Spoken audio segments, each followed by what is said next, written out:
qu'est-ce qui a pu arriver? Ce qui va tracasser tout le monde, c'est la question que je vais vous poser.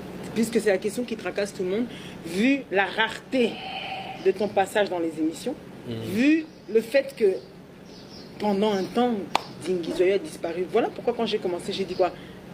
Tellement que ça fait longtemps, les gens quand ils t'ont revu même en tournage ou quelque part, les gens se sont demandé est-ce que c'est lui ou pas?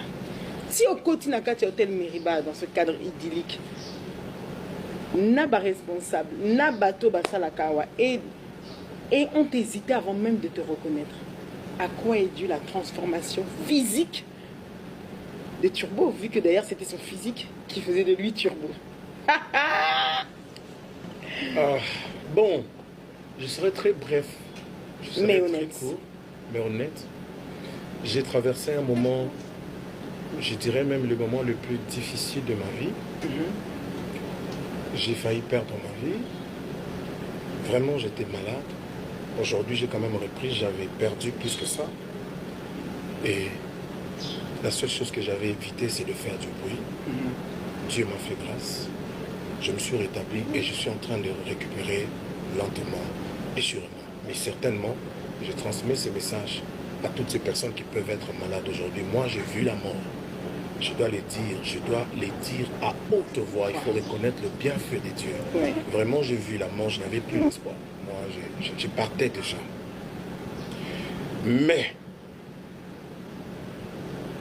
Nzambe ungana oyembela lelo. Kandina lo balandanga na poto abimisa nga na nkunda akoki pe kokwisa Goliath oyo aumeli auti nanga mosika a maîtriser makambo akoki pe kolongola bangondo oyo enganzami alandanga na nkunda Yesu akoki pe kolongola.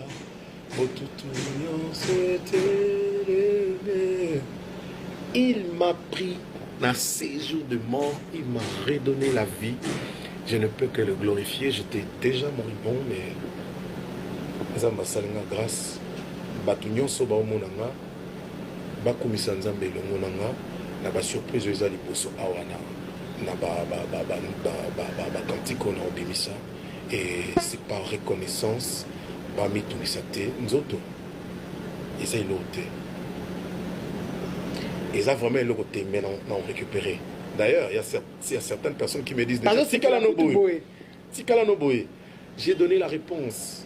J'ai frôlé la mort par la grâce de Dieu. Il m'a récupéré et je suis en train d'écozongela lentement. Certains parlent de Bisimba Simba, Bamisusu, Bazolo, Poison. Je pense qu'à un moment donné, Turbo, enfin, bienvenue. Vous devez être quand même un peu honnête avec les gens qui vous suivent, avec les gens qui vous supportent. Avoir la casquette d'être artiste, c'est aussi savoir leur parler, c'est aussi savoir conseiller. C'est ce rôle-là qu'on attend de vous. Le monde du théâtre est devenu un monde aujourd'hui tellement critiqué. Au-delà, même pas quand il y a bien un téléspectateur peut se plaindre. On n'arrive plus à revivre une scène, on n'arrive plus à revivre une pièce comme les petites Angie. Pourquoi? Parce que tu nous l'as explicité sinon. Il y avait du travail. Il y a les répétitions avant. Vous venez pas comme ça, on fait de l'impro surtout. C'est-à-dire que c'est bien étudié, c'est bien travaillé, chacun son rôle, chacun sait ce qu'il doit faire. Aujourd'hui, avec l'arrivée de YouTube, tout le monde a sa chaîne YouTube, donc déjà ça devient quelque chose de gratuit. Des fois, les gens sont même pas payés, ils viennent juste pour la visibilité, ce qui va permettre que toi-même tu as dit ça a dégradé votre métier. On voit les deuils s'en suivre comme des petits poussins. Des icônes partent, des gens qui ont fait rêver des gens, quelqu'un comme Dadidi Kambala. Il faut rappeler que peut-être j'avais l'âge de 10 ans et je regardais déjà combien Outi Poto avec Mister Siatou là. Donc ça veut dire quoi? On a grandi avec ces personnes et plusieurs sont dans ce cas-là. Ouais. Qu'est-ce qui s'est réellement passé? Bon. Même si tu peux être bref, mais qu'est-ce qui s'est réellement passé? La réponse que je vais donner, c'est peut-être une réponse qui ne va pas satisfaire la plupart des personnes. Parce que je dois, et je suis obligé, c'est le média, je suis obligé de parler avec beaucoup de sagesse. Bien sûr. Pour éviter de s'attaquer à Batou. Ou bien quoi, attaquer Batou, s'il faut le dire d'une manière simple comme ça. Parce que chacun a sa vie, ses choix. C'est vrai, je dois dire, que le moment est fort et compliqué. Milieu nabiso, ndenge zaki liboso, eza ndenge za leloté. Mais j'ose croire que milieu professionnel nyonso ezalaka na ba problème. Pourquoi? Il y a de ces personnes naturellement jaloux. Il y a de ces personnes naturellement cupides. Il y a de ces personnes donc mutuna mutaza na genre. Alors les personnes qui aiment bien kozala na ba jalousie moko mal placée, ba cupidité moko exagérée, ba vie moko boy, quand ils viennent dans un milieu ba lukaka ndenge nini ba ko sala pour que ba se démarquer na façon moko boy. C'est ce qui pousse na bateau. Ah, il y a Okota, Babiloko, Kosimba, Kosala. Moi, je suis parmi les personnes qui ont été attaquées. Le film dont je te parle, Yassina, c'est pas un film qui date de longtemps. Ça fait, je ne sais pas si ça fait déjà une semaine. J'étais vraiment souffrant, mais je venais tourner. Le matin, dans un traitement, il a eu tourné, n'a pas qu'on a 15 traitement, Kabongo. Karabongo. Non, je n'ai pas dit Kabongo, j'ai dit Kakabongo. Kakabongo, alors, donc, le milieu est devenu, c'est pourquoi au départ j'ai parlé du mélange. Ces mélanges-là nous a et bungi sibiso moko consolidation moko tozala ki na. C'est vrai. Et meki ko bunga, les gens ne se retrouvent plus comme mutu na mutu. Et parmi ces batuna les personnes dont je suis en train d'insinuer na kati makambo wana oyo que zangi maîtrise de soi ya ko lukana voie normale on a le bi baé ko se réfugier baé na vamsus. OK.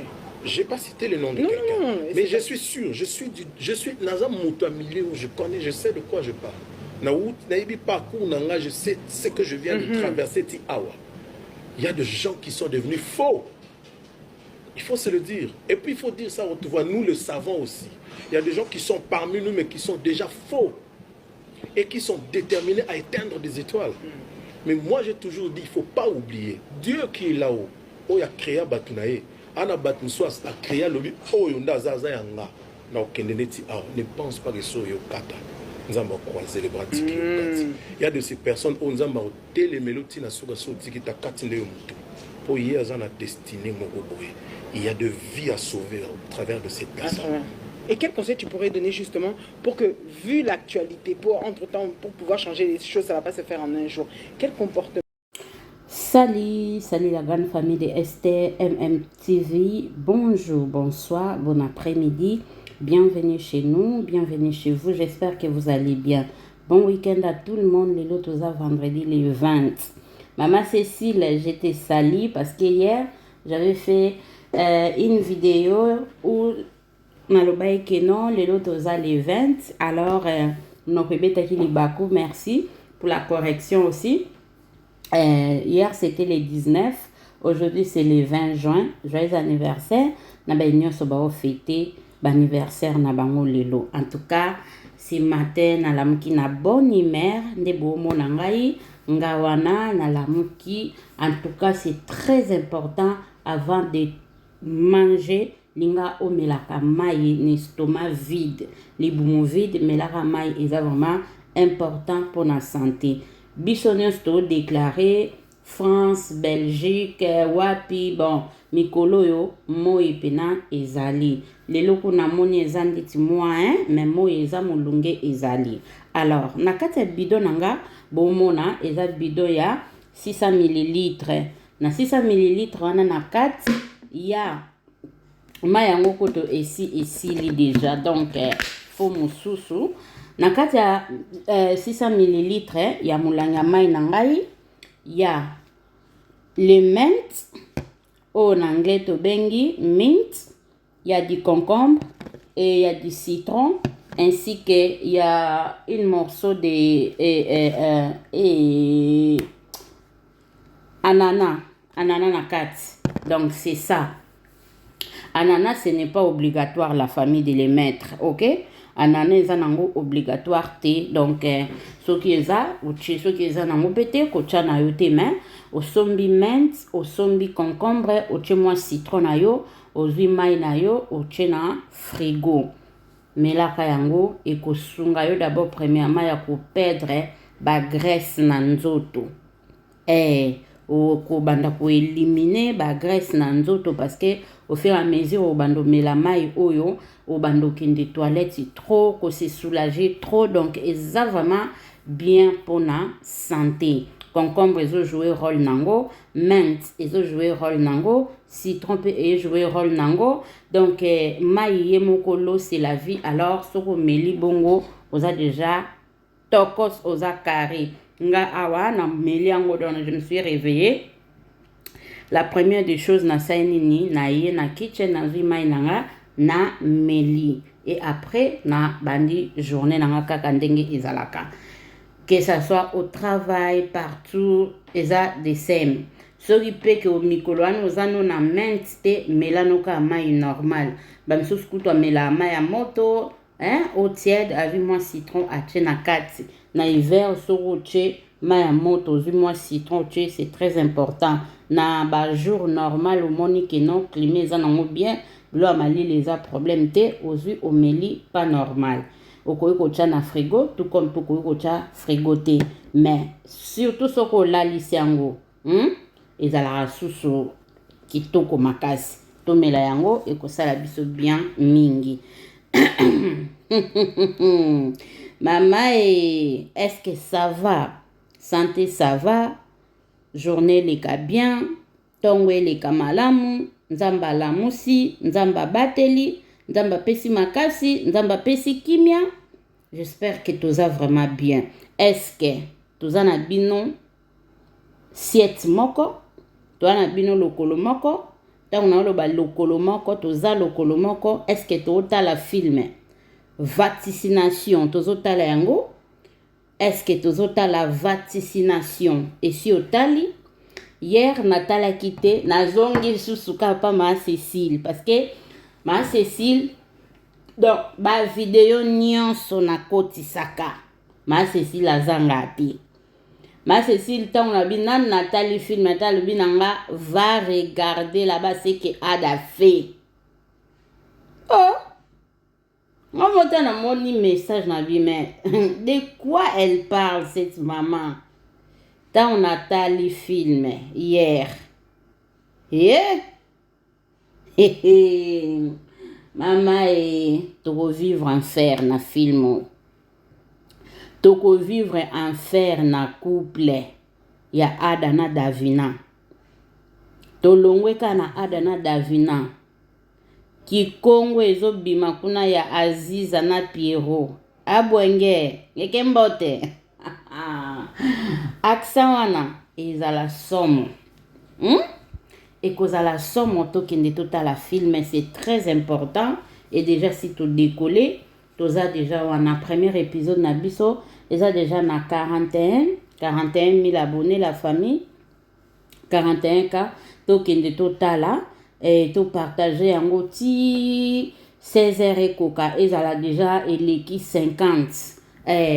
Ne bandé les ala toujours bon mais je vous annonce que film oyo que ça soit les voisins, que ce soit nous, peu importe, batonion so ba otala yango, toko tala yango, toko sepela, toko zala jamais déci. Parce que awa makamba succession, papa na biso elombe, avandisi mwana na ye, Ada, atalisiye, aebisiye kete, il faut kaka osa nini, obala, Ada, bandeko. Est-ce que c'est important vraiment que ceux qui bozaka na mbongo wana foka bokende robale lango bato baza déjà na mwa bozwi? Est-ce que ba pauvre baza na droit ya bolingo te? Nde motuna pour mitunaka nyonso baza na droit te? Po oyo pape lomba sololi na mwana na eza vraiment na eli susu liboso na yo mosantu kosopa motemo yo ezali solo ya tata na mwana na ye. Donc, ba solo li penza li solo ya tata na mwana. En plus, etikali secret. Papa ndenga solo li na mwana ya mobali. Ateye ete que non, na relation wana zala violent, na relation wana zala insolent, na relation wana zala dictateur, na relation wana zala contrôleur. Non. Non. Et ça se voit que Davina aussi, même si mes parents baébi, mais Davina n'est pas prête pour cette relation. Davina n'est pas d'accord avec cette affaire. To ebite et souke la bango wapi. Parce que pour la toute première fois, beaucoup tana ba indice wana tomonaki, ba feeling wana tomoni. Yaya so ezanga na omona déjà que awa eza place ya ovanda te. Tana film tomona makambo. Tozwi su trio, kutu eza plus que trio po baza 4. Basangiseli biso Gesho, Boda, Saint-Paco na Pierrot. Poto melande nini acide mabumu esa biso nini esala e bombarder to ba panzi na biso etoboka na oyeba te. Mama Bellevie alinga biso wapi? Mama Bellevie alinga te ya biso nini? Mama Bellevie to saliye nini? Ok, ya sali musalad. A jusqu'au article biso bale. A jusqu'au article biso responsabilité. Responsabilité article biso to consommer œuvre. Responsabilité article biso to partager yango. Responsabilité article biso dans total yango au maximum. La famille. Total la filmer, to commenter, to aimer, to liker, to partager yango. To partager et que ça là vraiment bien. Vraiment, là, aujourd'hui, c'est autant mingité parce que j'ai des choses à faire aussi. J'ai des choses à faire. Fona kita, na sala, mon sala, kandenge, izalaka. La famille, toye, na témoignage. Ya papa na biso Tirbo Dingizwayo. De la mort à la vie. De la mort à la résurrection. De la mort à la santé. De la mort comptée parmi les vivants. Yangwana na lubaka. Kolala kolamuka. Eza habiti dete. Yo lali olamuki nzamba pesi yo pema. Apesi yo bonne santé. Apesi yo souffle de vie. Mozaka wana oza ko se lamenter nzambe na compte na ngana zata na $1000 te nzambe yaya à quoi bon d'avoir $1000 $10,000 et après nzoto ngo fallait sepela peut-être na $1000 na $10,000 nzoto ngo eza nango malade nzoto ngo eza nango na ezokoka ko enjoy te nzoto ngo donc eboyi nango o pena fabriga sa yembe nzoto yo bozomona epave nzoto eza nango epave nzoto eza nango eloko pamba tosaka na biso ba fiere ya pamba na nzoto ngo mais oyo pena Michel Bakenda pe aloba nzoto putulu ya pamba posoko otali papa na biso Tirbo ndenga azalaki na période ya uti ko traverser nango ya maladie otali olobi kete mbinga mobali boy akomaki tina niveau oyo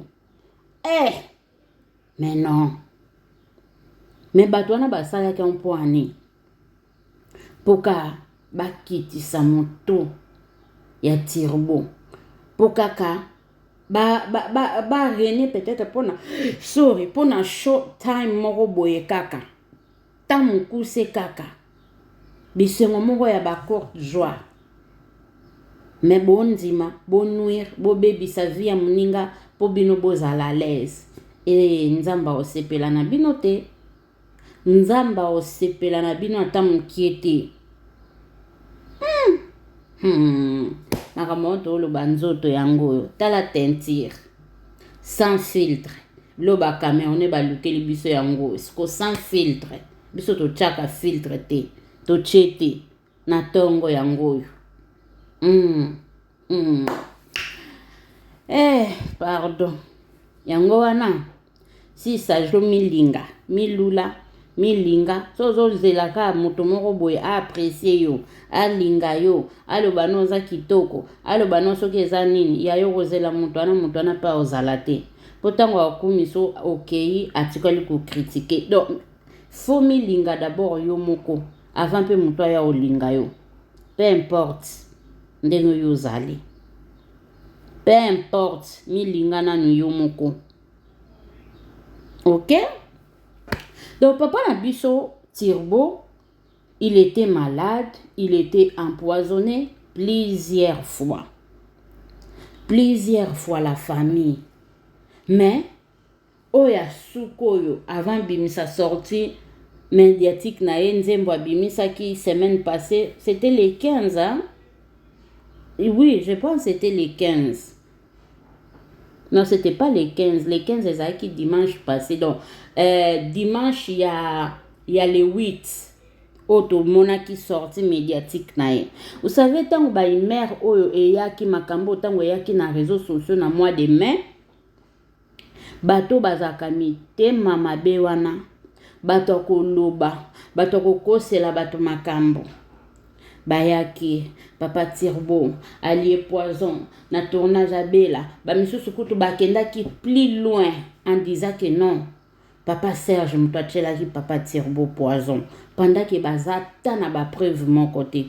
Pendant que bozo linga bo sali réputation ya moninga. Par rapport à en disant de n'importe quoi, dit n'importe quoi. Pokaka, yo talema, pokaka, yo zoba vie, ozo bebi sa réputation ya montu. Et lelo, nzamba le bitin, ta ya mwana ngana no ekokita. Na ena no ekokite faut asservir ngai faut asalela ngai bino bozana pouvoir te bozana droit te ya ko éliminer ye ya ko longola ye na mokili oyo soki nga nzambe na pesi autorisation te balali balamuki bamoni kete moto to combattre moto to bundisi moto to saliboy mais azakaka en bonne santé azakaka makasi azakaka makasi. Yanton to mona ye boyo koloba ye. Koloba eza témoignage. Nzambazwa lokumu. Nzambazwa lokumu parce que abatelier, parce que abombier. Papa Turbo pe azana ba défaut, papa Turbo azana ba qualité, azana masumu, mais nzambe atali angote amoni que non. Tana no ekokite oyo pena biso to yoki na monoko ne eza témoignage ko ba témoignage aboye yango fo bato bo partager to la sa grandeur en nzambe to yoki sa diable wana soni que non a échoué te témoignage to ya o partager te témoignage to ya o lobango te poison boy na boy oya mabende oyo pesa diable lokumu yango Congolais zana makasi ya koyako loba. Mais oh faut pesa nzambe lokumu. Nani oya o loba? Nani oya o témoigner? Biso togoya, togo sala ba analyse. Togoya ko sala ba témoignage. Yaya. Être empoisonné. Nzamba bikisio. Mais faut ko pesa nzambe merci. Faut qu'on paie sans Nzambe merci. Tolanda une fois de plus afin que tout ça, moi commentaire les sous. Qu'est-ce qui a pu arriver? Ce qui va tracasser tout le monde, c'est la question que je vais vous poser. Est-ce que c'est la question qui tracasse tout le monde, vu la rareté de ton passage dans les émissions, vu le fait que pendant un temps, Dinguizoya a disparu. Voilà pourquoi quand j'ai commencé, j'ai dit quoi? Tellement que ça fait longtemps, les gens quand ils t'ont revu même en tournage ou quelque part, les gens se sont demandé est-ce que c'est lui ou pas. Si au côté n'a qu'à Hôtel Mériba dans ce cadre idyllique, n'a pas responsable, n'a bateau basalakawa et ont hésité avant même de te reconnaître. À quoi est due la transformation physique de Turbo, vu que d'ailleurs c'était son physique qui faisait de lui Turbo. Bon. Je serai très bref, mais honnête. Mais honnête. J'ai traversé un moment, je dirais même le moment le plus difficile de ma vie. J'ai failli perdre ma vie. Vraiment, j'étais malade. Aujourd'hui, j'ai quand même repris, j'avais perdu plus que ça. Et La seule chose que j'avais évité, c'est de faire du bruit. La seule chose que j'avais évité, c'est de faire du bruit. Bandeko. Na moment faiblesse na yo. Linga ozalaka na intimité na nzambe. Linga nzambe aye baka faiblesse na yo. Linga nzambe ayo kaka bruit na yo. Posoki nzambe ayo kamakelele na yo, ako agir, ako intervenir. Parce que soki biso bato mokili toyoki makelele na yo, tokoya kosala ba analyse, tokoya ko critiquer yo, tokoya ko condamner yo, tokoya ko lapider yo, tokoya susu kopesa yo pasi likolo a pasi. Mais papa na biso Turbo, sage qu'il est, alobaki non, c'est mieux de me taire. C'est mieux de ne pas faire du bruit pour ne pas alerter les diables, pour ne pas donner l'accès au diable, pour ne pas donner l'accès na bateau yo bayaki na complot wana. C'est mieux de rester calme. La Bible dit, gardez silence. Moi l'Éternel, je combattrai pour vous. Silence naïe. Silence wana tong baolo ba garder. Non, vanda kimia, banda ko bondela, banda ko intercéder, nzamba obundelo. Bible wana peka ke lobie, ils te feront la guerre, mais ils te vaincront pas. Baya, babundisa, basala soki nini, mais yo, okozala jamais. Fait grâce. Je me suis rétabli et je suis en train de récupérer lentement. Et certainement, je transmets ce message à toutes ces personnes qui peuvent être malades aujourd'hui. Moi, j'ai vu la mort. Je dois les dire à haute voix. Il faut reconnaître le bienfait de Dieu. Vraiment, j'ai vu la mort, je n'avais plus l'espoir. Moi, je partais déjà. Papa Nabiso Turbo a témoigné. Il a vu la mort. Faut qu'on témoigne bola mwanzambe. Nzamba lobi soki yo yokinga soni. Nga pena oyoka yo soni devant mon père. Papa Nabiso Turbo nzamba sali bolamu. Nzamba bikisi. Mais non, faut un sengo, faut une fierté wana ya ko témoigner bola mwanzambe pendant que na maladie na ye ba kombo batu ekoti e batu wana lelo na ye na batu wana babimi balongi parce que liwe landité. Pour ce qui liwe yaki bato batanga kitanga na moment ya faiblesse maladie na ye bangonde bangaki bazala ba victime bangonde bangaki ba kwela ba problème ya koloba kete kasi batournaka kuna te parce que azalaka kutu boye. Non, nzamba habité na oyokisa bino soni te. Azana bon moy ayokisa soni te ayokisi nzambe papa adop nzamba ayokisi papa Turbo soni te. Akosinga ite asaleli ngangolu akosinga ite asaleli ngangolu balongi ngai te asaleli ngangolu Yeswe. Mais nzambe ungana oyimbela lelo kandina lubalandanga na potopoto abimisanga na nkunda akoki mpe kokweyisa Goliath oyo aumi auti nanga mosika ya maîtrise makambo akoki mpe kolongola bango oyo enganzami alandanga na nkunda Yesu akoki mpe kolongola otutu nyonso eteleme. Il m'a pris dans ces jours de mort et m'a redonné la vie. Oh, yes. Je ne peux que le glorifier. J'étais déjà moribond, mais nzamba asalinga grâce bato nyonso baomonanga bakomisa nzambe elongo nanga na basurprise eza liboso awa na bakantiko na obimisa et c'est par reconnaissance bamitunisa te nzoto eza eloko te eza vraiment eloko te mais non récupéré. D'ailleurs il y a certaines personnes qui me disent tikala no boye J'ai donné la réponse. J'ai frôlé la mort par la grâce de Dieu. Il m'a récupéré et je suis en train d'écozongela lentement. Certains parlent de Bissimba Simba, Bamisusu, Bazolo, Poison.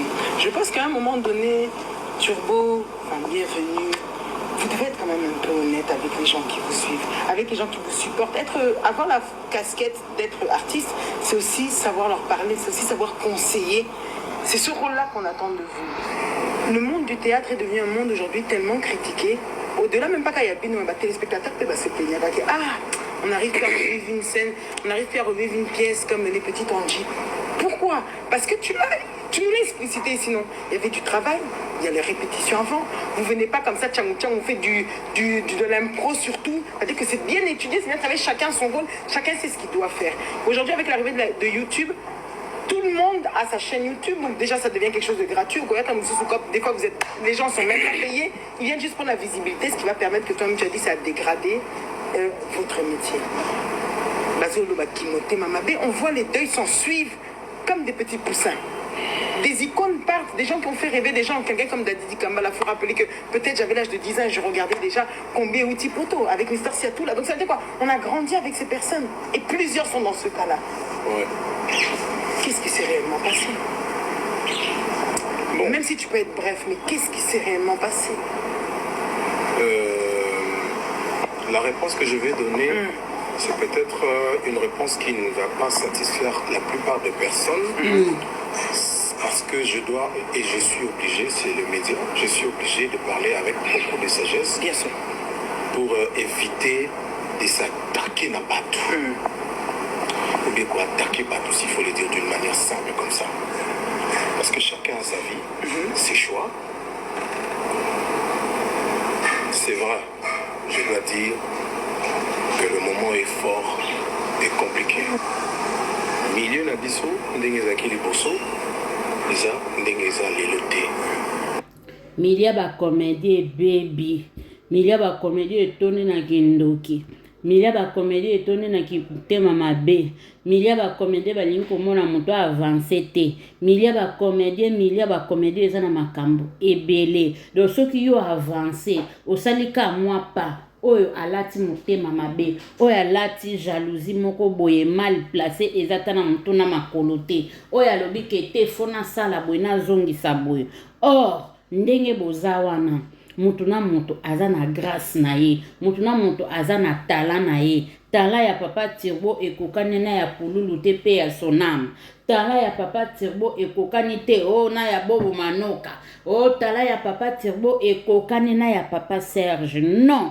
Papa Serge, c'est Papa Serge. Papa Turbo, c'est Papa Turbo. S'il s'agit mikolo wana bazo benga Papa Turbo na ba film ebele, oyo wana kuna ayoki zuwa. Non, nzambe aza roulage. Nzambe amoni kete mikolo yo en tout cas marché na yo penza mikolo okozala trop sollicité, bako benga yo trop, alors profiter na tawana. Mais bango balingi komona te moto a avancé. Sorry, bali komona te moto a évolué, au mona bazui mutema lukundu mutema mabe batie liboso. Donc non, tozo kende wapi na monde ngo. Tozo kende wapi avec les artistes. Tozo kende wapi ki mutema mabe oyo ti wapi.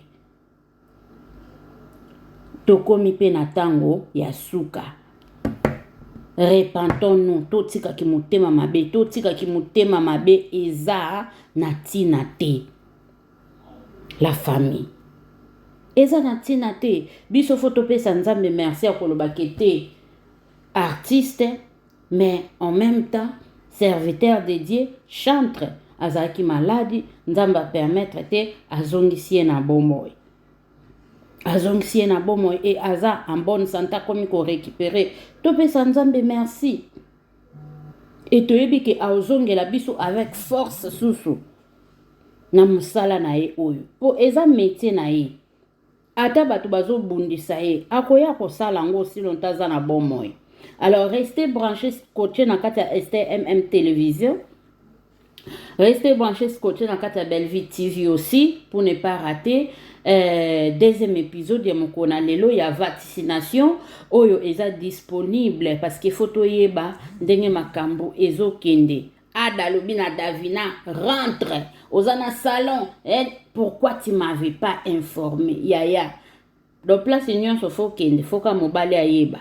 Okoza na temps libre na yote. Nini ka kasho libala ngope nanu kutu bobala nite. Nanu babala nite. Sko Davina za kutu nanu chez les parents. Ba condition ndengwana. E bongo soki akomi na ndako na ye. E ka chepe ape Yaya. Yo mona batu mususu ba pardon, vaut mieux être célibataire. Pomi tout oyo nga na okoka ngote ndeti nga pena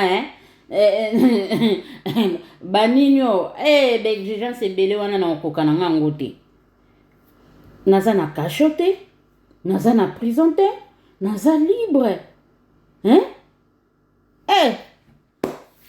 Bino na bino bana mbongo. Metala nde ada zo sala bongo. Sko ada so akutane na fiyo azani kake. Je suis pauvre dans ma vie. Je suis pauvre sans richesse. Enga sukandeni. Pardon, toi c'est la cas suite kuna.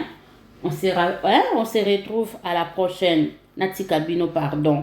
Bo s'abonner, bo aimer, bo liker, bo partager. Je vous aime. Bisous, bisous, bisous. Bonne journée, bon week-end à tout le monde. Joyeux anniversaire. Na ba nyos bazo fêter ba niv na bango, ba condoléances. Na ba nyos pe bazo lela, nzamba pesa bino kimia. Allez, de bonnes choses à tout le monde. Qu'est-ce qui a pu arriver? Ce qui va tracasser tout le monde, c'est la question que je vais vous poser. Puisque c'est la question qui tracasse tout le monde, vu la rareté de ton passage dans les émissions, vu le fait que pendant un temps, Dingizoyo a disparu. Voilà pourquoi quand j'ai commencé, j'ai dit quoi? Tellement que ça fait longtemps, les gens quand ils t'ont revu même en tournage ou quelque part, les gens se sont demandé est-ce que c'est lui ou pas? Si au Kotinaka, tu as Hôtel Miriba dans ce cadre idyllique, Naba responsable, Nabato Basalakawa, et ont hésité avant même de te reconnaître. À quoi est due la transformation physique de Turbo, vu que d'ailleurs c'était son physique qui faisait de lui Turbo. Bon, je serai très bref.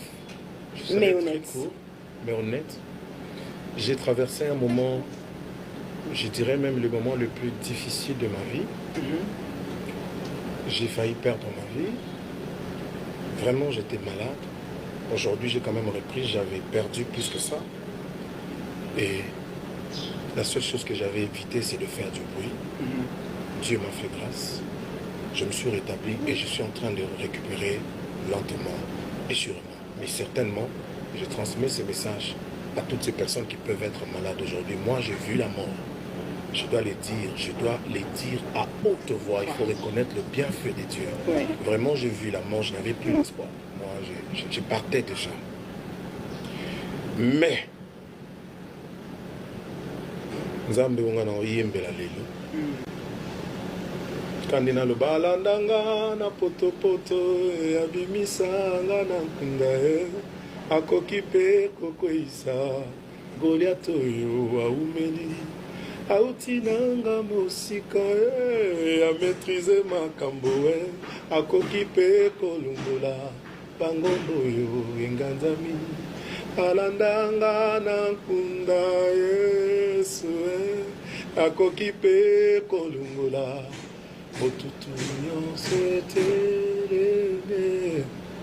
Il m'a pris dans ces jours de mort, il m'a redonné la vie.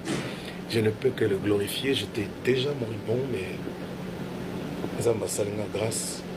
Batunyon soba omonanga, bakumisa Nzambe longonanga, na ba surprise eza liboso awana, na ba kantiko na obimisa. Et c'est par reconnaissance. Bami Tunisate, Nzoto, et ça il l'ôte. Et ça vraiment il l'ôte, mais non récupéré.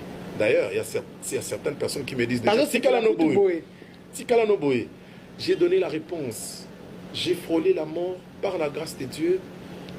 Il m'a récupéré et je suis en train dékozongela lentement. Certains parlent de Bisimba Simba, Bamisusu, Bazolo, Poison.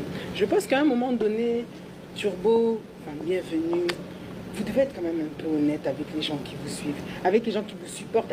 Avoir la casquette d'être artiste, c'est aussi savoir leur parler, c'est aussi savoir conseiller. C'est ce rôle-là qu'on attend de vous. Le monde du théâtre est devenu un monde aujourd'hui tellement critiqué. Au-delà, même pas quand il y a un téléspectateur peut se plaindre.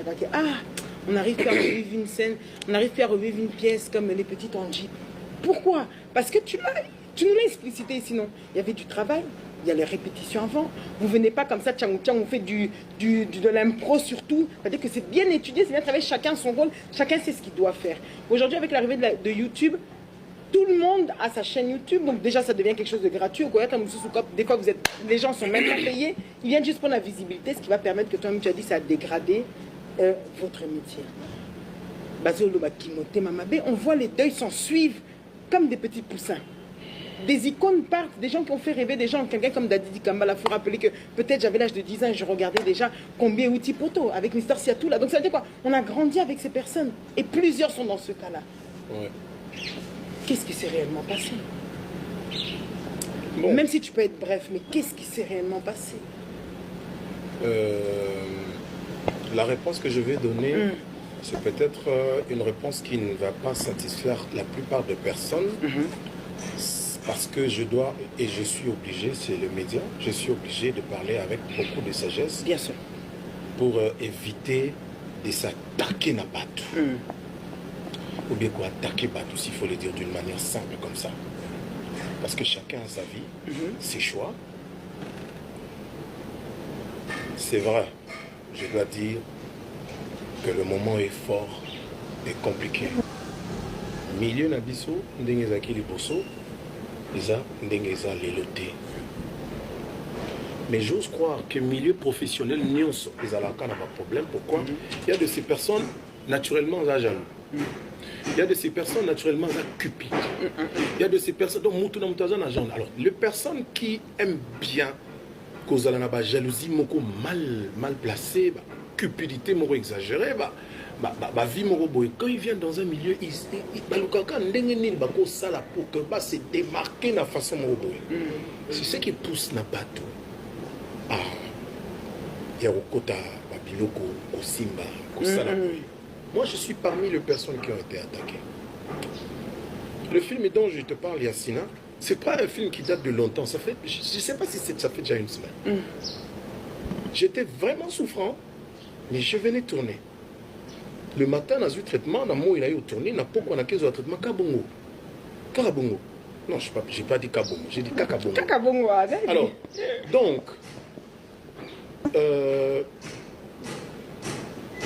le milieu est devenu. C'est pourquoi au départ j'ai parlé du mélange. Ces mélanges-là nous a et bungi sibiso moko consolidation moko tozala qui n'a. C'est vrai. Mais qui bunga, les gens ne se retrouvent plus comme mutu na mutu. Et parmi ces bateaux, les personnes dont je suis en train d'insinuer na katia makambuana oyo que zangi maîtrise de soi ya ko lukana voie normale on a le bi baé ko se réfugier baé na vamsus. J'ai pas cité le nom de quelqu'un, mais je suis sûr, je suis dans un milieu où je connais, je sais de quoi je parle. Je sais ce que je viens de traverser. Il y a des gens qui sont devenus faux. Il faut se le dire. Et puis il faut dire ça, nous le savons aussi. Il y a des gens qui sont parmi nous, mais qui sont déjà faux. Et qui sont déterminés à éteindre des étoiles. Mais moi j'ai toujours dit, il ne faut pas oublier. Dieu qui est là-haut, il a créé Batunaye. Ana Batounswas a créé le ne pense pas que ce soit Kata. Nous avons croisé les bras. Il y a de ces personnes où nous avons les mélodies pour y avoir la destinée. Il y a de vies à sauver au travers de cette personne. Et quel conseil tu pourrais donner justement pour que, vu l'actualité, pour entre-temps, pour pouvoir changer les choses, ça ne va pas se faire en un jour. Quel comportement?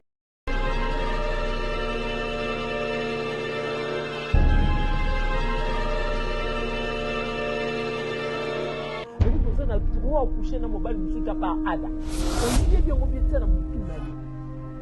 Demi kebisa nde nazo yebiso bongo. Okasa te makambo wana eza ba blague. Mobali mususu na vie na yo akoyeba ote soki nano adaleki te. Mais so ngai na osala po ngane na calculer pe vie na ngai. Quand te vie na ngai taka bolingo. Ngape na tala pe ma mususu. Ngape fona évoluer. Na me retrouver pe. Franchement, là, j'avoue que évoluer. Tant toujours fan d'abouelo comme moi j'avoue yeba toujours ça.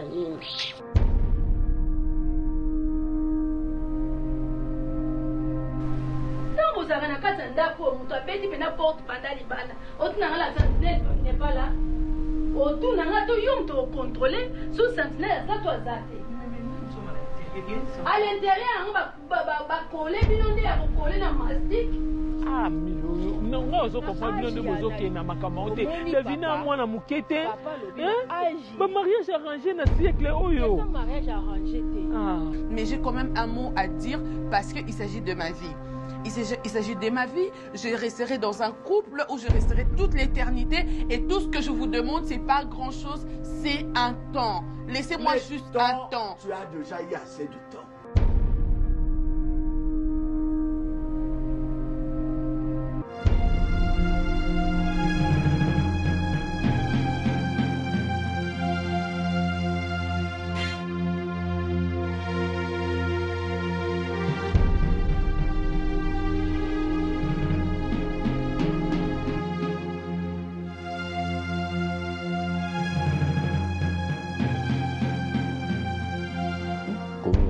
C'est comme si tu vois, de minimiser ma campagne de l'église. Oh, c'est pas comme ça. Pasteur, moi je suis dans l'enseignement. À mon avis, moi je sais qu'à une certaine étape de la vie, au couvent dit ça, moi Nanaïou essaie de parler, écouter ce que son enfant pense de sa vie. Il s'agit de ma vie. Ça va pas. Mon toit là, on n'a pas de bousseau à saler pas naïo. Est-ce que et quoi aboutir? Ce qui a mon été, na bois qui mbongo te, ne pas au côté, na côté ça fait d'ailleurs. Autant pas un mbongo te. Non, je veux comprendre. Ah, je t'aime, c'est quoi ça? Je t'aime. Tu réponds. Oui, je t'aime, nous répondre impoli.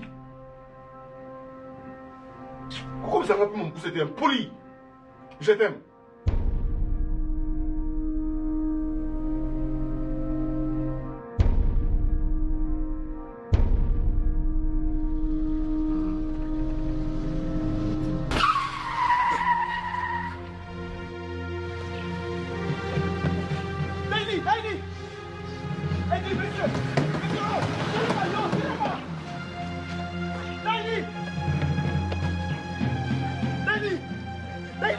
S'il te plaît, s'il te plaît.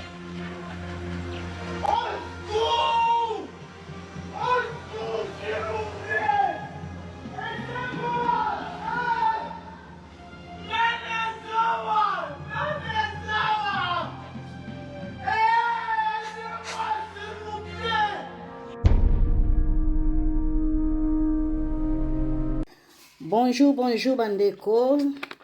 Oui, j'espère que vous allez bien. Ici, vous allez, voilà. Je vais présenter biso juste produit na biso ya aloe vera gel. Oyo bozomona awa oyo na lingina mela sikoyo. Produit na biso ya aloe vera gel eza produit moko naturel. Ezo traité biso na ba maladie ebele na nzoto. Eza complément alimentaire, eza antioxydant. Na ebité soki bisika ozolanda biso, soki oza un problème de tension, oza un problème de diabète, oza un problème insomnie, on a un problème de constipation, on a un problème de douleur na nzoto pasi, on a un problème d'estomac, on a un problème de pota, produit o eza tellement makasi, on a un problème de mbasu, on a un problème nyon surtout ezo déranger yo. Vraiment benga biso na plus 44 79 853 et 90 849 pona ozwa produit oyo esunga yo na santé na yo okoma na kimia. Merci beaucoup.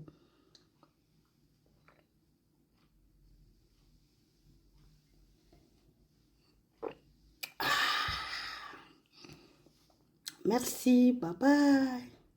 Bonjour, bonsoir.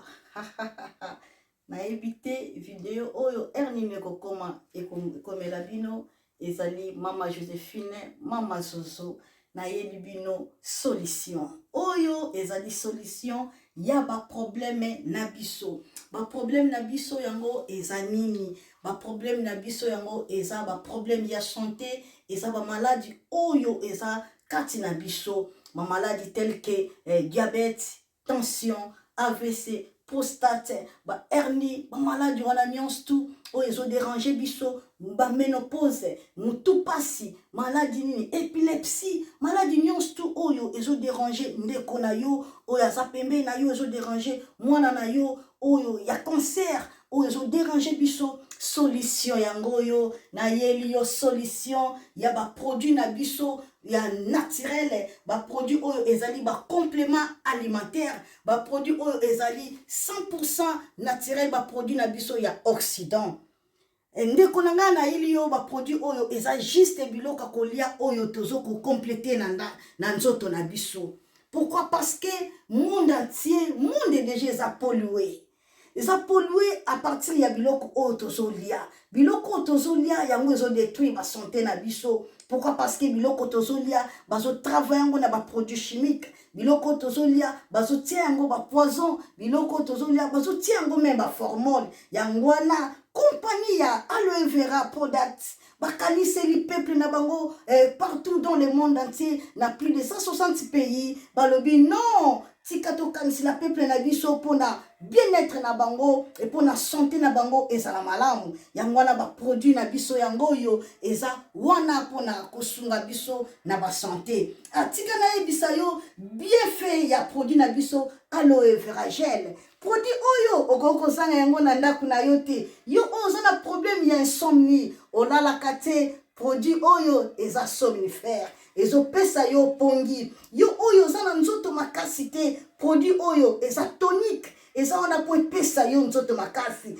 Yo oyo zana ba toxine na nzoto na yo. Produit oyo eza détoxifiant. Eza ko détoxifier nzoto na yo. Eza ko purifier makila na yo. Eza ko sukula ba veine na yo. Produit oyo ezana ba bienfait ebele. Produit oyo ko soigner pour l'estomac. Produit oyo ko soigner pour la constipation. Produit oyo eza produit moko eza ko sunga système immunitaire na biso. Yango wana ndeko yo ko zanga ba produit oyo te pour la santé na yo. Santé ezana prité. Santé ezana prité. Yango wana somba produit oyo soki omilingaka pe olingi libota na yo, olingi mobali na yo, olingi bana na yo, te okoko sanga produit oyo te, yango na yoko présenter yo produit ya aloe vera gel. Yango soko lingi kozwa yango lolenge nini? Contactez Mama Joséphine na plus 44 79 853